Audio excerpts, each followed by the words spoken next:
Coming up on Campus Currents Weekly, we just had a major political figure on campus. We'll dive into why he was here. And if you're a Seattle voter, you'll want to know about a special election coming later this month. You're watching Campus Currents Weekly.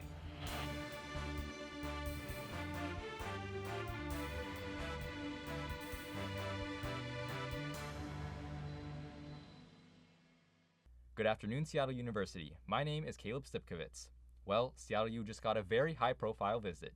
Washington Governor Bob Ferguson was here on campus. He stopped by the Piggott Auditorium in early April for a speaker event called The Rise of the Governors, Navigating Contrasts, Chaos, and the Constitution. During the event, Governor Ferguson was asked about the state budget, tariffs, and federal budget cuts. He was also asked about his recent comments at a press conference where he rejected the idea of imposing a wealth tax to cut the state's budget deficit. He says he's hesitant due to possible legal challenges, but he is still open to negotiation with the legislation. Let's take a look at what he had to say. The wealth tax is untested in our courts, okay?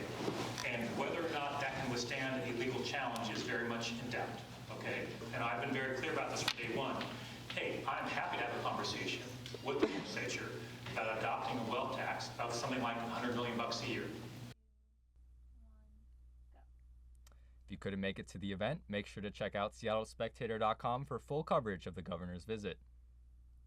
And King County has a special election coming up on Tuesday, April 22nd. So there's a few things on the ballot for the special election. One levy would change the Automated Fingerprint Identification System, or AFIS, if passed.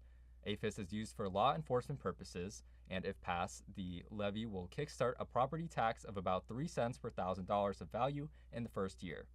The levy will be authorized over a 7-year period, and other ballot measures involve fire district mergers and school district improvements. You can check out a full list of what's on the ballot at kingcounty.gov.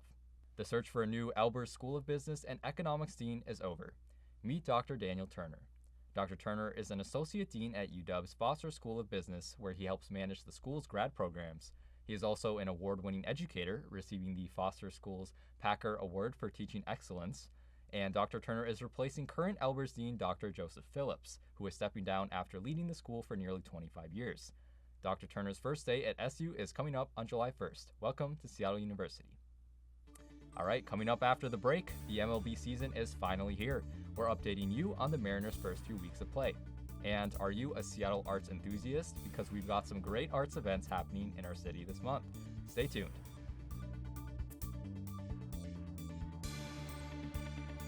My name is Daniel Trogue. I'm the sports and opinion editor at The Spectator, and I'm also a producer of a new podcast this quarter for The Spectator with my good friend over here, Caleb, and Natalie, one of our other producers. Caleb? And I'm Caleb Stipkovits. I'm the managing editor at The Spectator, and I am your host for our new podcast, Cherry Street Chat. Every week we have a guest on from around the campus community. It's a lot of fun. We talk about their lives, about what it's like being in Seattle U, and all sorts of things. Not to mention, we do a little fun segment at the end of each episode, so make sure to tune in so you can watch that at least. Yeah, make sure to stick around to the end. We upload an episode every week, except weeks where there are campus currents, so you don't have too much Spectator content to look forward to in 1 week. Welcome back to Campus Currents Weekly. And professional baseball is back, and the Mariners are having a subpar start to the season. Our reporter, Diego Dumlao, got a chance to attend opening day this year to ask Mariner fans what they're looking forward to this season.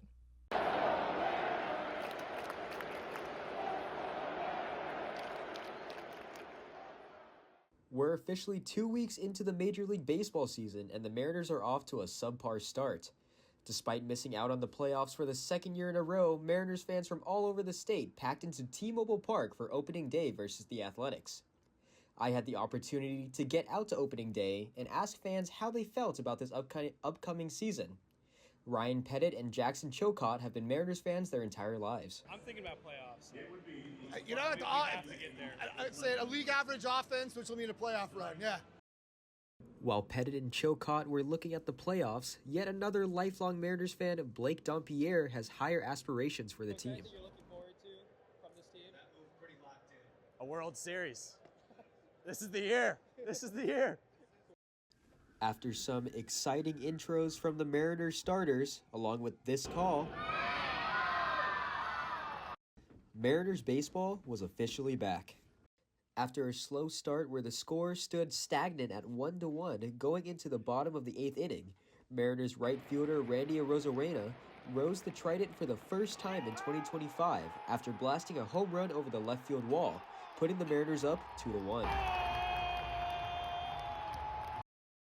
The Mariners would go on to score twice more that inning, with third baseman Jorge Polanco getting a hold of one and driving it over the center field wall for a 2-run home run. And with the final 2 outs coming via an unassisted double play by Mariners shortstop J.P. Crawford, the M's secured their first win of the 2025 season with a score of 4-2. At the time of recording, the Mariners' record sits at 5-8 as they take on the Texas Rangers for a 3-game series at home.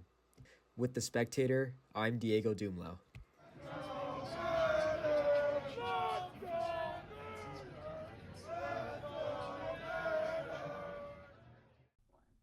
All right, thanks for that, Diego. And joining me now is our arts and entertainment editor, Keagen Brooks-Torres. So, Keagen, what kind of arts events are coming to Seattle this month? Well, there's a little something. We're in the last weekend, today and tomorrow, a little something called the Moisture Festival, which focuses on vaudevillian acts such as clowning, juggling, tap dancing, other dancing, burlesque, can-can girls, strong men, strong women, strong non-binary people, presumably. I'm very interested to see what that's like, and I want to know why it's called Moisture Fest. I mean, I know it's a mystery for now, but I couldn't tell you, but they do have Frisky Fridays, which has now closed, which is the adults only. But I believe Sunday will be the family friendly. Okay. So mark your calendars for Sunday. Yeah, if you want your children to get into vaudeville. Yeah.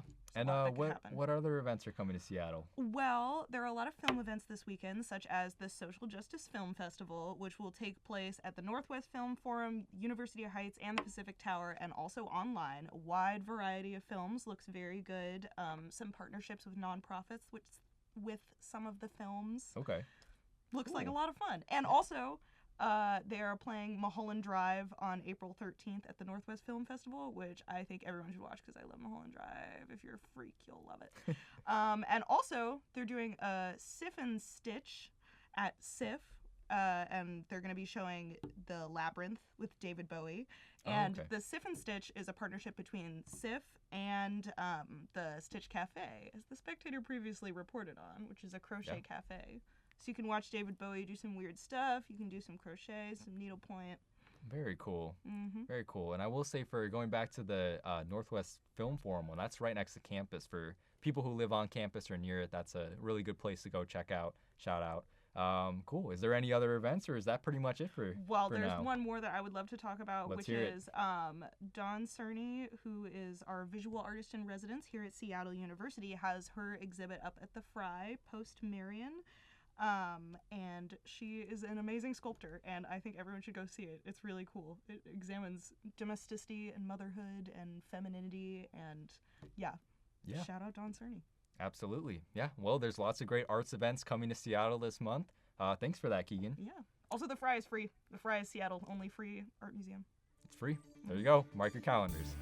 All right, and that's going to wrap up this week's edition of Campus Currents Weekly.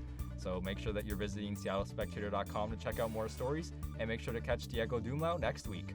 And remember, stay current, Redhawks.